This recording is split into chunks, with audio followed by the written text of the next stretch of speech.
Hey guys, how's it going? Welcome back to the channel. Today we are taking a look at Joaquin Niemann's golf swing. Now, he's obviously a young player on the PGA Tour. This week he made it into a playoff with Harris English. Unfortunately, narrowly lost, but he has a very unique golf swing, and it's one that's very interesting to take a look at. There's quite a lot to talk about with it, but we're going to be taking a look at his iron swing and his driver swing to give you guys a good look and understanding of what's happening in this golf swing. So let's get started and dive straight in and start taking a look at his iron swing. Now, for those of you who don't know, he hits a very low ball flight. Most of the time hits a fade, but he can hit a draw. But he hits some of the lowest bullet stinger drivers on tour. Some of his ball flights, if you haven't seen them, are just pretty ridiculous and pretty impressive. Now, there are some things about this swing which are obviously good. He's an amazing young player doing very well on the PGA Tour. But there's a lot of things about this golf swing that for a lot of golfers, myself included, would not work in our golf swings, wouldn't work with our bodies, just physically wouldn't be able to do them. So it is important to note some of these swings that might or might not work for you. So let's get started and take a look at his iron swing. We have a great slow motion look at his iron swing as we just play this through once to give you a good first look at it before we really slow it down and dive in.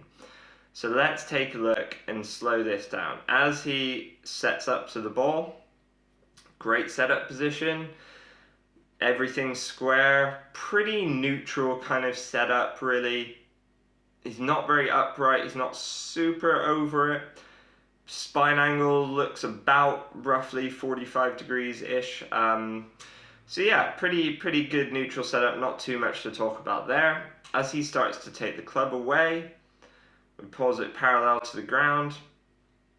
Club is outside the hands. We see this with a lot of faders of the golf ball. Not necessarily just faders, but it's a good position to be in because it shows you have a wide takeaway basically most of the time. And good connection with the hands and body. He's just turned to take the club away. There's no excess movement of rolling of the wrists or anything like that. As he starts to take the club to the top, we can already see that lower body and spine coiling and winding up, that right elbow starting to fold quite a lot. And this is very different to Harris English golf swing, who we just took a look at. I recommend checking that video out as well, because these swings are very different. We've got this paused at the top, so we can see that spine angle is probably more now a little bit over the ball. That head has dropped a little bit, and this is something we are going to talk about in his golf swing. He also has a fairly strong left hand grip, and those hands are above the shoulder plane. These are kind of important things to note as he starts to swing down and understand why he does some of the things he does in his golf swing. But he also has great use of the ground, load into that right side and the lower body, good kind of hip turn coiling up with the spine.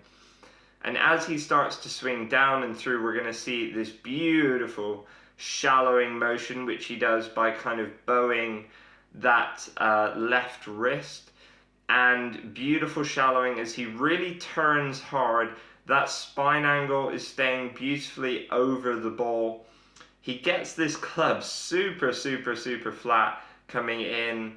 If we pause it parallel to the ground again, that club face is maybe a touch open, but he does like to fade the ball, so he's obviously not going to want that face to be closed. He's in a pretty good position here. That right heel has started to lift up off the ground slightly as we play it through to impact and pause it at impact. he has a huge amount of rotation here, but not just rotation, but actually flexion as well, and right bend as well.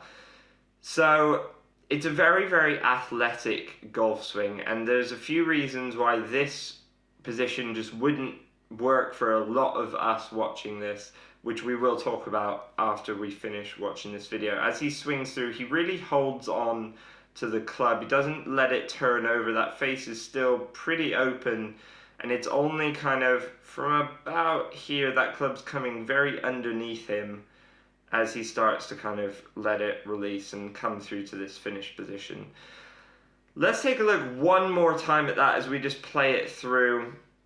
Watch this head drop in the golf swing.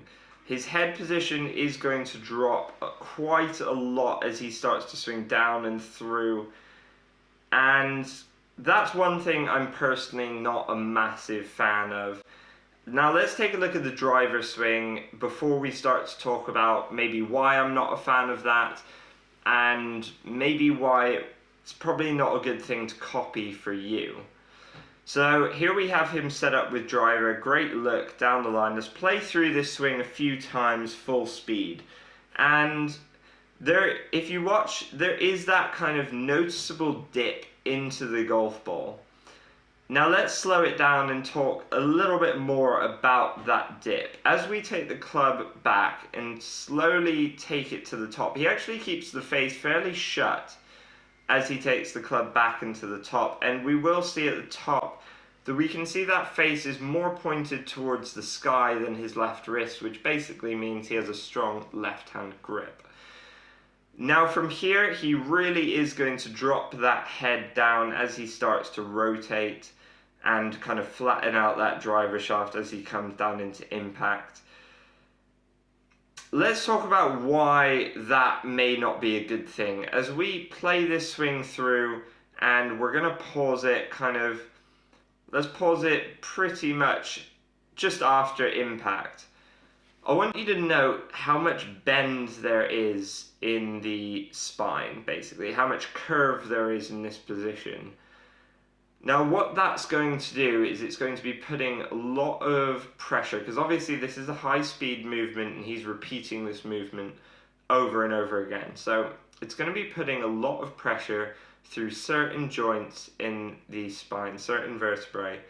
And what that can do over time is, well, it can do a number of things, but it can really irritate certain vertebrae, which then irritates the muscles and causes a lot of inflammation, can cause a lot of pain and stiffness. Also, if you look at his head position in relation to his shoulders, his head is very much kind of tilted over to the right side, almost touching, his ear is almost touching that right shoulder.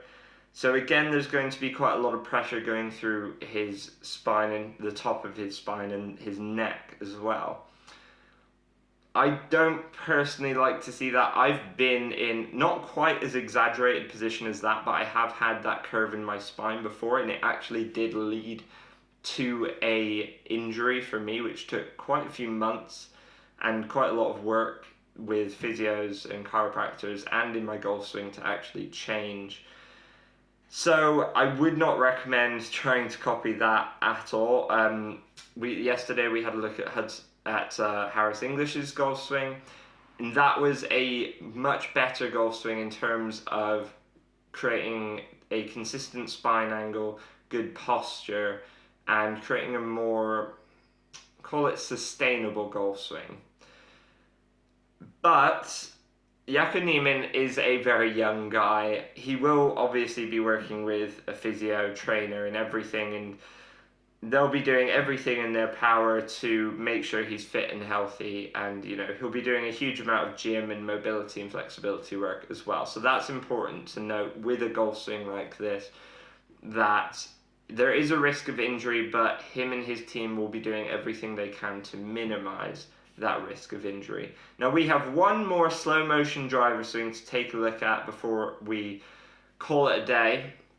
Now this is a really good look in slow motion as he takes the club back to the top. We'll pause it at the top, and we can again see that grip super strong, and as I believe he's actually hitting a draw here. It looks like this hole's a bit of a dogleg right to left.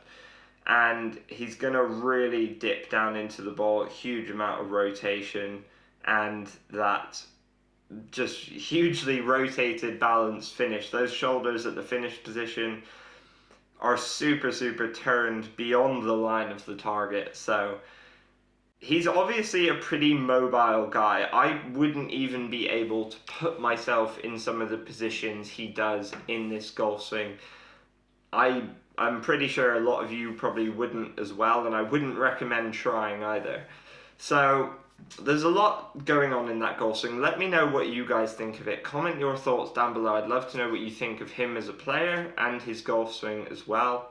He had a very good finish this week on tour, and you know, he seemingly is just becoming a better and better golfer. So it will be interesting to see how he develops and how his body handles this golf swing as he moves forward. But if you enjoyed this video, give it a like, subscribe to the channel, comment your thoughts down below. I'd love to know what you guys think. I will see you guys in the next one, and as always guys, grip it and rip it.